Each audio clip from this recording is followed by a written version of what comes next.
নৈনিতালের সন্ধিগুলো প্রায়ই মিষ্টি লাগে। হ্রদের ওপর নেমে আসা কুয়াশা, পাহাড় থেকে আসা ঠান্ডা বাতাস আর মল রোডের কোলাহল, সবকিছু এমন লাগে যেন জীবন কিছুক্ষণের জন্য হালকা হয়ে গেছে। কিন্তু সেই নৈনিতালেই কিছু জীবন এমনও ছিল যাদের জন্য এই সৌন্দর্য কেবল দেখার জিনিস ছিল। সিনে প্যালেস হোটেলের কাঁচের দেওয়ালের ভেতর ঝলমলে দুনিয়াটা ঠিক তেমনই একটা জায়গা ছিল, যেখানে আলো অনেক ছিল, কিন্তু মানুষের সম্মান সেই আলোতেই হারিয়ে যেত। মোহন রাবাত সেই হোটেলে ওয়েটার ছিল। ২৫ বছরের পাহাড়ি ছেলে, মুখে পরিশ্রমের রেখা আর চোখে দায়িত্বের ক্লান্তি। তার ক্ষিপ্রতা শখ থেকে নয়, বাধ্যবাধকতা থেকে আসত। সে শহরের একটা ছোট্ট ঘরে থাকত, আর প্রতিদিনের হিসেব তার মাথায় ওষুধের প্রেসক্রিপশনের মতো নথিভুক্ত থাকত। বেতন, ভাড়া। তার মা, সারদা দেবী, শরীর দুর্বল হয়ে গিয়েছিল, কিন্তু চোখে ছেলের জন্য সেই পুরনো উষ্ণতা বেঁচেছিল। মোহন রোজ মায়ের কপালে হাত রাখত আর হেসে বলত, সব ঠিক আছে মা। এই হাসি অর্ধেক সত্যি আর অর্ধেক ছিল বাধ্যবাধকতা। সেদিনও সে সেই হাসি নিয়েই হোটেলে পৌঁছল। রেস্তোরাঁয় সন্ধ্যার ভিড় বাড়ছিল। হ্রদের দিকের জানালা দিয়ে নীল অন্ধকার ভেতরে নামছিল, আর ঝাড়বাতির আলোয় এক অন্যই দুনিয়া তৈরি হচ্ছিল। মোহন ট্রেতে স্যুপ আর ব্রেড নিয়ে একটা টেবিলের দিকে এগিয়ে গেল। সেখানে বসেছিল আরাধ্যা সিং, হোটেল মালিক রুদ্র প্রতাপ সিংয়ের মেয়ে। তার বয়স হয়তো ২৫-২৬ হবে, কিন্তু মুখে বয়সের চেয়ে বেশি অধিকার লেখা ছিল। দামি জামাকাপড়, হাতে ফোন আর গলায় এমন বিশ্বাস যেন সব কিছু তারই। সাথে বসা বান্ধবীরাও সেই মেজাজেই হাসছিল। মোহন নিচু গলায় বলল, ম্যাডাম, আপনার স্যুপ। সে বাটিটা সাবধানে রাখল। আরাধ্যা চামচ তুলল, স্যুপ দেখল আর নাক কুচকাল। এটা ঠান্ডা, সে বলল। এটা অভিযোগ ছিল না, আদেশ ছিল। মোহন সাথে সাথে ক্ষমা চাইল আর বাটিটা তুলে রান্নাঘরের দিকে চলল। সেই সরিতে অভ্যেসও ছিল আর ভয়ও। এখানে খদ্দেরের বিরক্তি প্রায়ই স্টাফের ভুল বলে মানা হতো। রান্নাঘর থেকে ফেরার সময়ে সে নিজেকে বোঝাল, ব্যাস, কাজ করতে হবে, ব্যাস দিনটা পার করতে হবে। মায়ের ওষুধ চাই। দুনিয়ার সব ভুল জিনিসের সাথে লড়াই করা তার পক্ষে সম্ভব নয়। সে ফিরল আর গরম স্যুপ রাখতে লাগল। ঠিক তখনই ট্রের কিনারা হালকা করে টেবিলে ধাক্কা খেল। ব্যাস, ২-৩ ফোঁটা টেবিল ক্লথে পড়ে গেল। কোনো বড় দুর্ঘটনা ছিল না। কিন্তু ওই ফোঁটাগুলো আরাধ্যার ভেতরে বসে থাকা অহংকারে আঘাত করল। সে চেয়ার পিছিয়ে দিল আর চড়া গলায় বলল, অন্ধ নাকি? তার গলায় রাগ ছিল না, ছিল অবজ্ঞা। আশেপাশের কিছু নজর ঘুরল। মোহন ঝুঁকে পড়ল। সরি ম্যাডাম, ভুল হয়ে গেছে। সে খুব ধীরে বলল, যেন নিজের শব্দেই লজ্জিত। পরমুহূর্তেই থাপ্পয় তড়ল, বিনা সতর্কতায়, না থেমেই। শব্দটা এত জোরালো ছিল যে পাশে বসা বাচ্চাটা চমকে গেল। মোহনের মাথা একপাশে ঘুরে গেল। তার মনে হল যেন হ্রদের ঠান্ডা বাতাসও হঠাৎ জ্বলতে শুরু করেছে।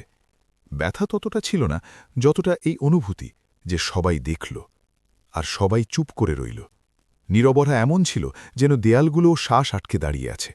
মোহন হাত ওঠাল না, সে ঘুরে জবাব দিল না, সে কেবল দাঁড়িয়ে রইল।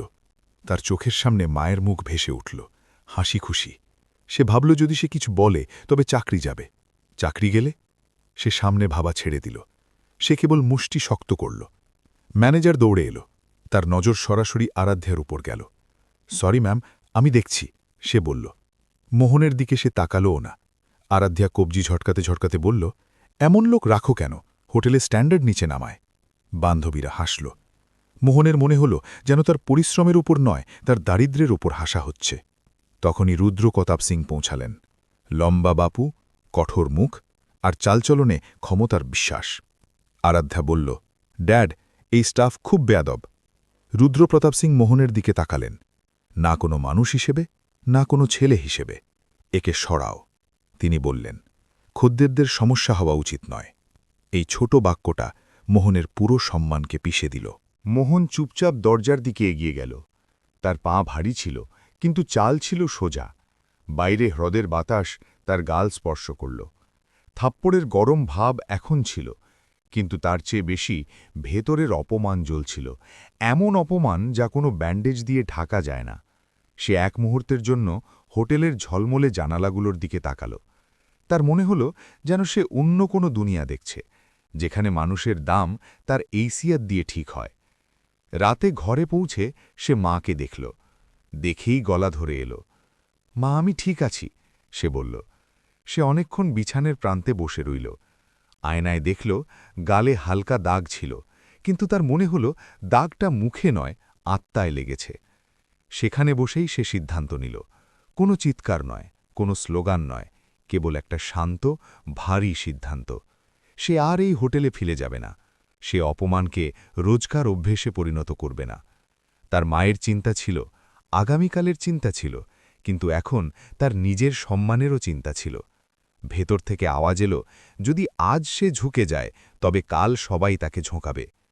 মোহনের চলে যাওয়ার পর সিনে প্যালেস হোটেল বাইরে থেকে একই রইল, কাঁচের দেওয়াল, ঝলমলে ঝাড়বাতি আর দামি গাড়ি। কিন্তু ভেতরে কিছু বদলে গিয়েছিল। পরিবর্তন চিৎকার করে আসে না, তা প্রথমে নিস্তব্ধতার মতো নামে। সেই নিস্তব্ধতা সবার আগে স্টাফরা অনুভব করল। মোহন সবসময় সবার আগে থাকত, কোনো টেবিলে দেরি হলে নিজে সামলে নিত, কোনো খদ্দেরের মেজাজ বিগড়ে গেলে কথায় নম্রতা মিশিয়ে দিত। তার চলে যাওয়ায় কাজের গতি কমেনি, কাজের আত্মা চলে গিয়েছিল। প্রথম সপ্তাহেই ছোট ছোট বিষয় চোখে পড়তে লাগল। স্যুপ দেরিকে পৌঁছল, ব্রেড ঠান্ডা হল, বিলে গণ্ডগোল বেরোল।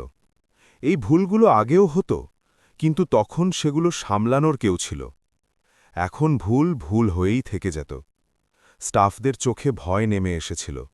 সবাই জানত, যদি সামান্য কথা বিগড়ে যায় তবে পরের থাপ্পড় অন্য কারোর গালেও পড়তে পারে। ভয় সেবাকে কঠোর করে তোলে, আর কঠোর সেবা খদ্দেরকে বিঁধতে থাকে।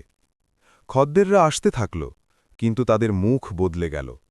কেউ কেউ খোলাখুলি বলল, আগের মতো আপন ভাবটা নেই। কেউ চুপচাপ বিল মিটিয়ে চলে গেল। ওভার রেটেড, স্টাফ অ্যাটিটিউড, আগে ভালো ছিল, রিভিউ ধীরে ধীরে নিচে নামতে লাগল। এই পতন ঝড়ের মতো আসেনি, বরং সম্পর্কের জলের মতো এসেছিল, ধীর কিন্তু অবিরাম।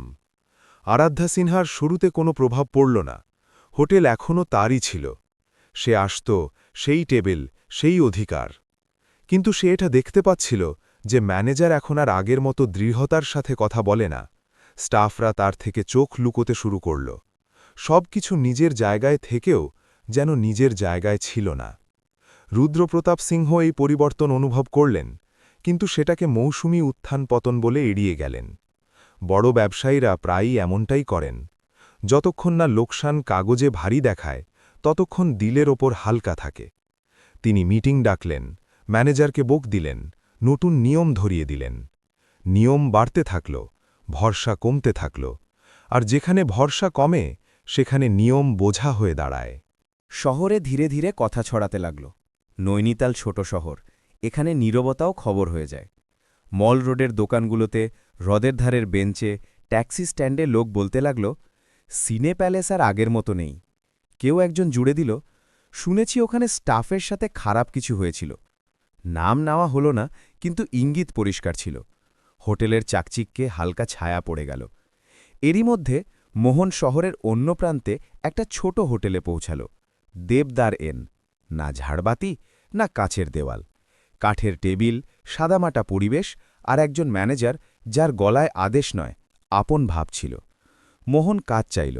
ম্যানেজার তার চোখের দিকে তাকালেন, হাতের ক্ষিপ্রতা পরখ করলেন, আর কেবল এতটুকু বললেন, এখানে কাজ হাত দিয়ে নয়, দিল দিয়ে হয়। মোহন মাথা নাড়ল, তার এটাই দরকার ছিল। দেবদার ইনে প্রথম দিন সহজ ছিল না। জায়গা ছোট ছিল, খদ্দের কম ছিল, আর বেতনও আগের চেয়ে কম। কিন্তু এখানে একটা জিনিস বেশি ছিল, সম্মান। ভুল হলে বোঝানো হতো, অপমান করা হতো না। মোহন সেটাই করল যা সে জানত, সততার সাথে কাজ। সে খদ্দেরদের নাম মনে রাখল, তাদের পছন্দ জিজ্ঞেস করল, বাচ্চাদের জন্যে অতিরিক্ত ব্রেড রেখে দিল। ছোট ছোট বিষয়ে সে আপন ভাব ভরে দিল। ধীরে ধীরে দেবদার ইনে পরিবর্তন দেখা দিতে লাগল। খদ্দের ফিরতে লাগল। লোক বলতে লাগল, ওখানে সার্ভিস ভালো। কোনো বড় প্রচার ছিল না, ব্যাস মুখে মুখে কথা ছড়াচ্ছিল। এক ট্যাক্সি ড্রাইভার তার সাওয়ারিকে বলল, খাওয়ার জন্য দেবদার ইনে চলি। ওদিকে সিনে প্যালেসে খালি চেয়ার বাড়তে লাগল। যে খদ্দেররা আসত তারা তুলনা করত, দেবদার ইনে বেশি ভালো লাগল। তুলনা সবসময় বিদ্য, বিশেষ করে যখন সেটা সত্যি হয়। আরাধ্যা প্রথমবার দেবদারিনের নাম গাম্ভীর্যের সাথে শুনল। তার ভেতরে হালকা খোঁচা লাগল, যেন তার দুনিয়ার বাইরে অন্য কেউ এগিয়ে যাচ্ছে। এক সন্ধ্যায় সে বাবাকে বলল, ড্যাড, লোকেরা অন্য কোনো হোটেলের কথা বলছে। রুদ্রপ্রতাপ সিং বাইরে দেখতে দেখতে বললেন, ফ্যাড আছে, কেটে যাবে। কিন্তু গলায় আগের মতো দৃঢ়তা ছিল না। তিনিও জানতেন ফ্যাড কেটে যায়, ভরসা নয়। দেবদারিনে মোহন এখন আর শুধু ওয়েটার রইল না। ম্যানেজার তাকে নতুন ছেলেদের ট্রেনিংয়ের দায়িত্ব সঁপে দিলেন। মোহন তাদের শেখাত, গলার স্বর নিচু রাখো, চোখে চোখ রেখে কথা বলো, ভুল হলে ক্ষমা চাও। এই কথাগুলো বইয়ে নয়, অভিজ্ঞতায় লেখা থাকে। হোটেলের পরিবেশ বদলাতে লাগল, হাসি ফিরল, কাজে শান্তি এলো। সিনে প্যালেসে এর উল্টো, নিয়মের তালিকা লম্বা হতে থাকল। প্রতি ভুলে সতর্কবার্তা, প্রতি সতর্কবার্তায় ভয়। ভয় দিয়ে কাজ চলতে পারে, কিন্তু বাড়তে পারে না। একদিন এক পুরনো খদ্দের উঠে বলল, এখানে এখন আর মন টেকে না। এই বাক্যটা আরাধ্যার কানে অনেকক্ষণ বাজতে থাকল। প্রথমবার সে ভাবল, সত্যিই কি কোথাও ভুল হয়ে গেছে? রাতে হ্রদের ধারে হাঁটতে হাঁটতে সে শহরের আলো দেখল। তার মনে হলো যেন আলো তার হোটেল থেকে সরে গিয়ে অন্য কোথাও চলে গেছে। সেই অন্য কোথাওয়ের নাম তার জানা ছিল, দেবদার। সে এক ঝটকায় এই ভাবনা ঝেড়ে ফেলল। কিন্তু কিছু ভাবনা এমনিই যায় না, সেগুলো ভেতরে বসে যায়। সেই রাতে দেবদার ইন থেকে বেরোনোর সময় মোহন দাঁড়াল। সে হ্রদ দেখল, হ্রদে হোটেল, ঘর আর নিজের ছায়া দেখে হেসে ফেলল। নৈনিতালের রাত শান্ত ছিল, কিন্তু শহরের ব্যবসায় এক ধীর মোড় চলে এসেছিল। একদিকে চাকচিক্যের ভেতরে ফাটল বাড়ছিল, অন্যদিকে সরলতায় মজবুত ভিত জমছিল। এই লড়াই কোলাহলের ছিল না, ধৈর্যের ছিল। দেবদার ইনে মোহন কাজ করছে ৩ মাস হয়ে গিয়েছিল। এই ৩ মাস তার জন্য কোনো পরীক্ষার চেয়ে কম ছিল না। এখানে না সিনে প্যালেসের মতো চাকচিক্য ছিল, না বড় নামের চাপ। কিন্তু প্রতিদিন সে নিজের ভেতরে কিছু জুড়তে অনুভব করত। সে সকালে হোটেলে পৌঁছিয়েই হলের ওপর নজর বোলাত। কোন টেবিলটা পরিষ্কার নয়, কোন চেয়ার থেকে শব্দ আসছে, কোন কোনায় আলো কম। এগুলো ছোট ব্যাপার ছিল, কিন্তু এগুলো দিয়েই কোনো জায়গার চরিত্র তৈরি হয়। মোহন বুঝে গিয়েছিল যে সম্মান বড় ইশারায় নয়, এইসব সূক্ষ্মতা থেকেই জন্ম নেয়। দেবদার ইনের ম্যানেজার বিনয় মেহতা তাকে চুপচাপ দেখতেন। তিনি অনেক হোটেল আর অনেক কর্মচারী দেখেছিলেন। বেশিরভাগ লোক কাজকে বোঝা মনে করত, কিন্তু মোহন কাজকে নিজের ভেতরে নামিয়ে নিত। একদিন বিনয় তাকে ডেকে বললেন, তুমি শুধু অর্ডার নাও না, তুমি পরিবেশ সামলাও। মোহন মাথা নিচু করে নিল। প্রশংসা তাকে অস্থিরতায় ফেলত, যেন সে এর অভ্যেস হারিয়ে ফেলেছে। ধীরে ধীরে হোটেলে ভিড় বাড়তে লাগল। যে খদ্দেররা আগে সপ্তাহে একবার আসত, তারা এখন বারবার আসতে লাগল। কিছু লোক তো বসেই জিজ্ঞেস করত, ওই ছেলেটা কোথায়? কিন্তু মোহনের ভেতরে গর্ব এলো না, সে কেবল দায়িত্ব অনুভব করত। সে জানত যে যদি সে ঢিলে দেয় তবে ভরসা ভেঙে যাবে। শুধু তার নয়, এই জায়গার। শহরে দেবদার ইনের আলোচনা জোরদার হল। ট্যাক্সি ড্রাইভার, দোকানদার আর কিছু ট্যুর গাইডও লোকেদের সেখানেই নিয়ে যেতে লাগল। সাদামাটা কিন্তু দিল থেকে, এই কথা বারবার শোনা যেতে লাগল। সোশ্যাল মিডিয়ায় ছবি আসতে লাগল, কাঠের টেবিল, পাহাড়ি খাবারের সুবাস, আর নিচে লেখা থাকত, ফিল গুড প্লেস। এই প্রচার টাকা দিয়ে নয়, মানুষের সন্তুষ্টি থেকে জন্মেছিল।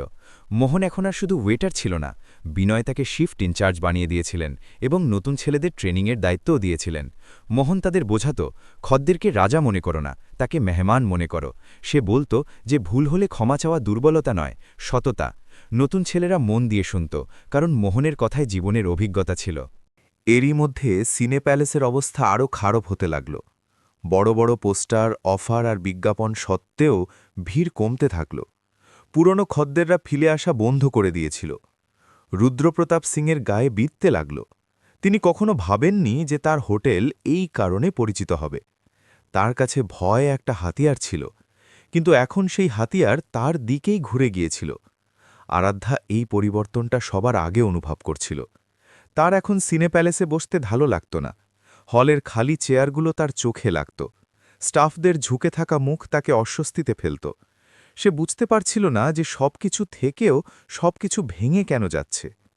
এক সন্ধ্যায় সে বন্ধুদের কাছে শুনল, আমরা দেবদার ইনে গিয়েছিলাম, ওখানে পরিবেশটা ভালো। আরাধ্যা চুপ হয়ে গেল। এটা সেই জায়গা যার আলোচনা এখন পুরো শহরে ছিল। কিছুদিন পর কৌতূহল বা অস্থিরতায় সে দেবদার ইনে যাওয়ার সিদ্ধান্ত নিল। সে নিজেকে বলল যে সে শুধু দেখতে যাচ্ছে, একটা ছোট হোটেলে এমন কি আছে। সে সেই পুরনো মেজাজেই পৌঁছল, আত্মবিশ্বাস, হালকা দম্ভ আর এই বিশ্বাস যে সব তার কথা মতো চলবে। দেবদারিনের পরিবেশ তার অদ্ভুত লাগল। কেউ তাকে চিনছিল না, কোনো বিশেষ স্বাগত নেই, কোনো মেকি হাসি নেই। একজন সাধারণ ওয়েটার তাকে টেবিল পর্যন্ত নিয়ে গেল আর মেনু দিয়ে দিল। আরাধ্যা মেনু উল্টাতে উল্টাতে বলল, এসব খুব বেসিক। সামনে দাঁড়ানো ওয়েটার শান্ত রইল। কিছুক্ষণ পর মোহন হলে এলো। সে দূর থেকে আরাধ্যকে দেখে নিল। এক মুহূর্তের জন্য তার পা থমকে গেল। পুরনো ক্ষত যেন আবার জেগে উঠল। কিন্তু সে নিজেকে সামলে নিল। এই জায়গাটা তার ছিল সম্মানের কারণে। সে বিনয়ের দিকে তাকাল। বিনয়ও পরিস্থিতি বুঝে গিয়েছিলেন। খাবার আসতে একটু সময় লাগল। আরাধ্যার গলার স্বর উঁচুতে উঠে গেল। এত দেরি? তার কথা বলার ধরন সেই পুরনোই ছিল, আদেশ দেওয়ার মতো। মোহন এগিয়ে গেল না। সে দেখল যে বিনয় নিজেই টেবিলের দিকে যাচ্ছে। বিনয় শান্ত কিন্তু দৃঢ় গলায় বললেন, ম্যাডাম, আমাদের এখানে খাবার টাটকা তৈরি হয়। যদি অপেক্ষা করা কঠিন হয় তবে আপনি অর্ডার ক্যান্সেল করতে পারেন। আরাধ্যা চমকে গেল। সে ব্যঙ্গ করে বলল, টাকা দেব, তাই সার্ভিস ঠিক হওয়া চাই। বিনয় সরাসরি তার চোখের দিকে তাকিয়ে বললেন, সেবা হবে, কিন্তু অপমান নয়। আপনি ধনী হন বা না হন, আমার স্টাফের সাথে খারাপ ব্যবহার এখানে চলবে না। হলে পিন পতন নীরবতা নেমে এলো। কিছু লোক চুপচাপ এই দৃশ্য দেখছিল। আরাধ্যার মনে হল যেন পায়ের নিচ থেকে মাটি সরে গেছে। প্রথমবার তার ঐশ্বর্যকে তার মনুষ্যত্ব দিয়ে মাপা হয়েছিল। সে খাবার না খেয়েই উঠে গেল। বাইরের ঠান্ডা বাতাস তার মুখে লাগল, কিন্তু ভেতরে কিছু ভেঙে যাচ্ছিল। প্রথমবার তার মনে হল যে হয়তো সে সত্যিই ভুল ছিল। হয়তো ধনী হওয়া তাকে মানুষ হতে বাধা দিয়েছিল। মোহন দূর থেকে এসব দেখছিল। সে কোনো জয় অনুভব করল না। কেবল মনে হল যেন কোনো পুরনো বোঝা ধীরে ধীরে নেমে যাচ্ছে। দেবদারিন থেকে ফেরার পর আরাধ্যা অনেকক্ষণ গাড়িতে বসে রইল। ড্রাইভার ২-৩ বার জিজ্ঞেস করল, ম্যাডাম, কোথায় যেতে হবে?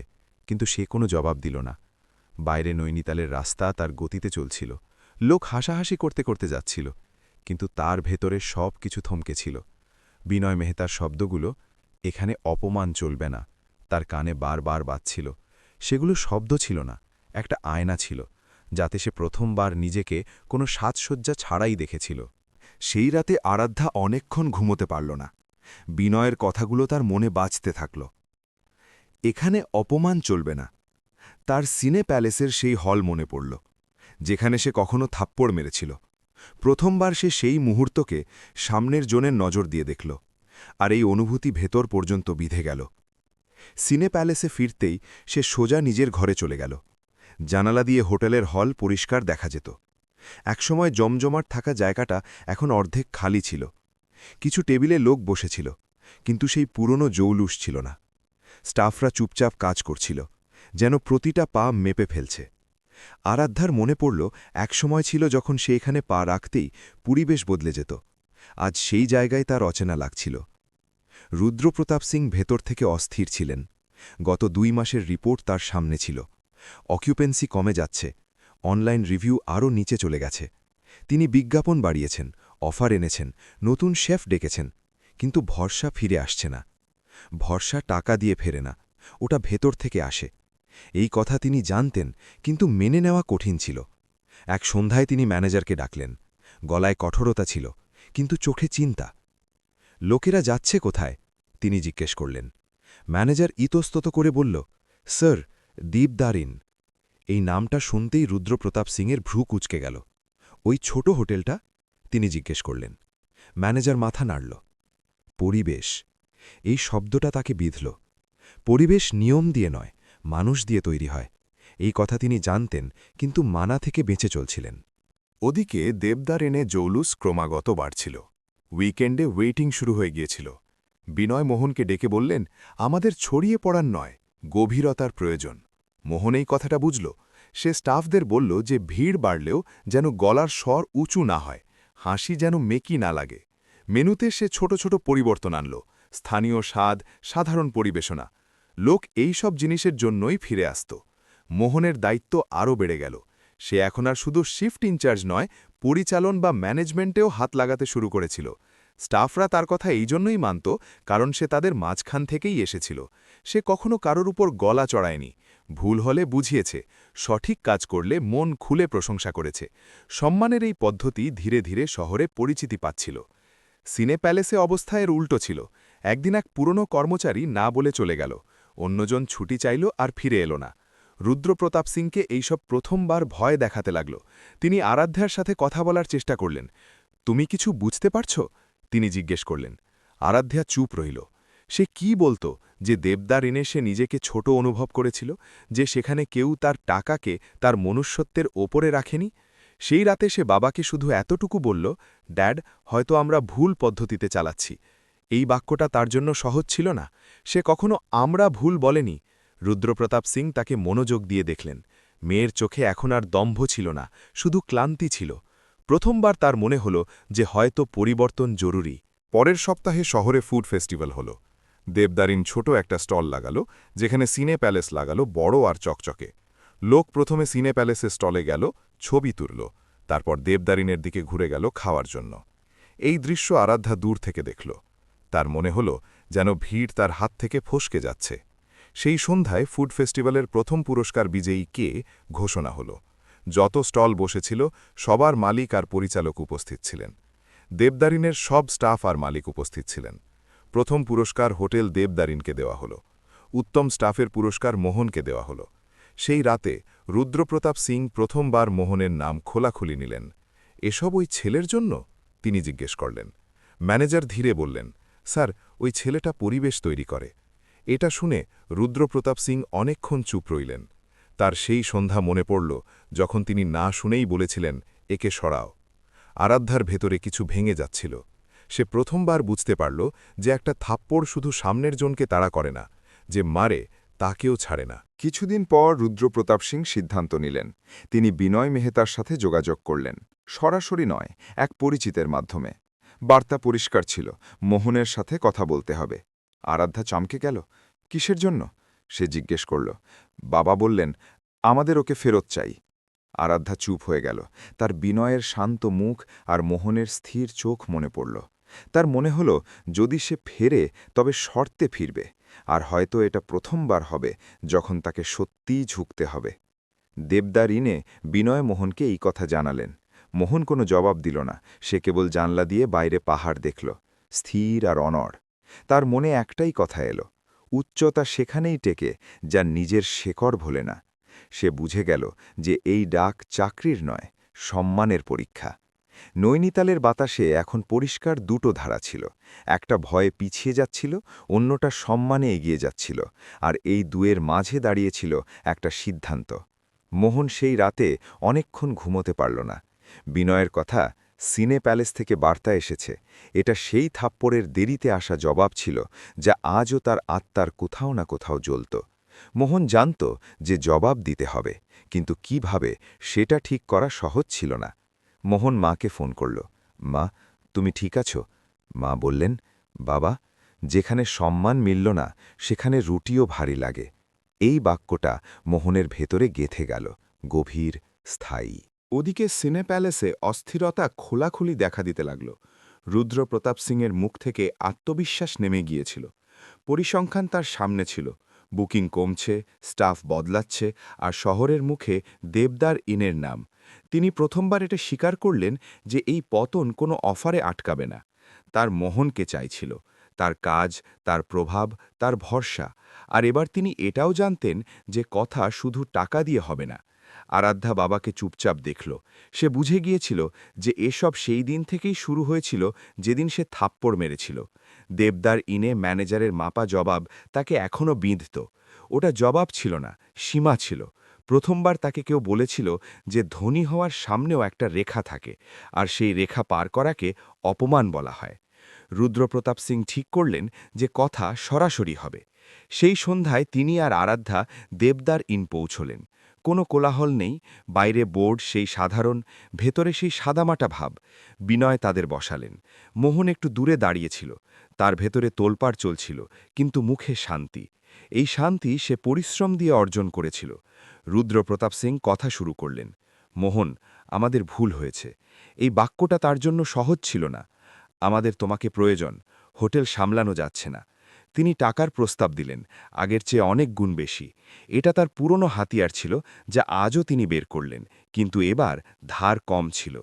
মোহন তার চোখের দিকে তাকাল, সেই চোখ যা সেদিন না শুনেই আদেশ দিয়েছিল, একে সরাও। মোহনের গলার স্বর নিচু ছিল। কিন্তু পরিষ্কার। স্যার, কথা টাকার নয়। সে এক মুহূর্ত থামল, যেন সঠিক শব্দ বাজছে। কথা সেই জায়গার যেখানে মানুষের ইজ্জত এক থাপ্পড় খেয়েছিল। আরাধ্যা মাথা নিচু করে নিল। ঘরে একটা নিস্তব্ধতা নেমে এলো। সে এগিয়ে এলো। তার গলায় প্রথমবার দম্ভ নয়, ক্লান্তি ছিল। আমার খুব বড় ভুল হয়েছে, সে বলল। আমি সেদিন মানুষ ছিলাম না। শব্দগুলো তার জন্য ভারী ছিল। সে আরও বলল, যদি আপনি ফিরে আসেন তবে আমি কথা দিচ্ছি, ওখানে এমন কখনো হবে না। মোহন তাকে দেখল। সেই মুখ যা কখনো অধিকারে ভরা ছিল, এখন প্রশ্নে ভরা। সে ধীরে বলল, ম্যাডাম, প্রতিশোধ ওয়াদায় নয়, অভ্যেসে আসে। এটা অভিযোগ ছিল না, অভিজ্ঞতা ছিল। বিনয় কিছু বলতে চাইলেন, কিন্তু মোহন হাত তুলে থামিয়ে দিল। এটা তার সিদ্ধান্ত ছিল। স্যার, মোহন রুদ্রপ্রতাপ সিংকে বলল, যদি আমি ফিরে যাই তবে লোকে বলবে একটু টাকার জন্য ঝুঁকে গেল, কিন্তু যারা অপমান সহ্য করে তাদের কাছে কি বার্তা যাবে? সে শ্বাস নিল। আমি ওখানে ফিরতে পারব না। রুদ্রপ্রতাপ সিংয়ের চোখ ভরে এলো। এটা হার ছিল, কোনো সওদায় নয়, কোনো বোঝাপড়ায়। তিনি মাথা নিচু করে নিলেন। প্রথমবার তার মনে হল যে তিনি মেয়েকে অনেক কিছু শিখিয়েছেন, কিন্তু এটা শেখাননি যে সামনের জন্য মানুষ হয়। আরাধ্যার চোখ দিয়ে জল পড়তে লাগল। সে নিচু গলায় বলল, তাহলে আমি কি করব? মোহন জবাব দিল, সেটাই করুন যা এখানে করা হয়। নিজের লোকেদের ইজ্জত দিন। তারা উঠে চলে গেলেন। দেবদারিন আবার নিজের কাজে ফিরে এলো, কোনো হাততালি ছাড়া, কোনো ঘোষণা ছাড়া। মোহন বাইরে এলো। পাহাড়গুলো একই ছিল। তার মায়ের গলার স্বর মনে পড়ল। ব্যাস, চোখ বন্ধ করে নিল। কয়েক সপ্তাহ পর খবর এলো, সিনে প্যালেস তাদের নিয়ম বদলেছে। আরাধ্যা নিজেকে বদলানোর চেষ্টা শুরু করেছে। সে প্রায়ই দেবদারিনের সামনে দিয়ে যেত, ভেতরে যেত না। হয়তো এই জন্যে যে সেখানে সে নিজের আয়না দেখতে পেত। দেবদারিন বাড়তে থাকল, বিনা বিস্তারে, বিনা কোলাহলে। মোহন এখন পরিচালনার গুরুত্বপূর্ণ অংশ ছিল। সে নতুন ছেলেদের সেই কথাই শেখাত, সম্মান চাইতে হয় না, তৈরি করতে হয়। লোকে তার নামে জায়গা চিনতে শুরু করল, কিন্তু সে নামের চেয়ে বেশি কাজের ওপর ভরসা করত। নৈনিতালের হ্রদ সেই রাতেও শান্ত ছিল। শহর একটা গল্প দেখল, না কোনো আদালতের, না কোনো সাজার। এই গল্প ছিল সেই মানুষের যে অপমানের প্রতিশোধ উচ্চতা দিয়ে নিল, যে প্রমাণ করল যে অহংকার ভাঙার জন্য হাত ওঠাতে হয় না, ব্যাস এতটাই এগিয়ে যেতে হয় যে সামনের জন নিজে ঝুঁকে যায়। যদি এই গল্প আপনার হৃদয়ের কোনো কোণকে স্পর্শ করে থাকে, আপনার চোখকে সজল করে থাকে, তবে এই ভিডিওটি অবশ্যই লাইক করবেন। এটি আপনার সব সাথী এবং বন্ধুদের সাথে অবশ্যই শেয়ার করবেন, যাতে ভালোবাসা আর মানবতার এই শিখা জ্বলতে থাকে। চ্যানেলটিকে অবশ্যই সাবস্ক্রাইব করবেন।